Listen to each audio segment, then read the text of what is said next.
Илдәге хәлләргә битараф калмыйча, Аксар халкы да игелекле эшкә кушылган. Авылның әби апалары атна сайын мәчеттә хәрбиләр өчен токмаш кисеп әзерли. Өмәгә һәркем үзенең эш коралы, кирәкле азык-төлекләрен алып килгән. Аларның кулларына күз иярми.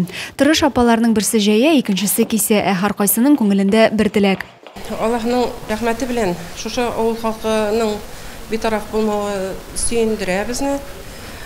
Инде шушы ризыклар аларның үзләренә менә шушы көннәргә дип без аны ниятләдек. Бу шул урынга барып җитеп, хәерле ризыклар булсын.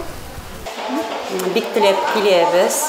Безнең сугышка киткән ир-егетләребез тәмле ашасыннар, көчләре булсын, җиңеп кайтсыннар дип теләкләр тели эштән үзебезнең белгән дугаларыбызны укып, токмаш кисеп китереп, аларга мәзәрләп куйдык.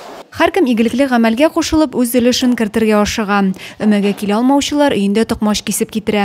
Бердәм булып эшләгән изге гамәлнең нәтиҗәсе дә бар. Гуманитар ярдәм җыю пунктына тапшырырга алар 40 кап токмаш әзерләп куйганнар.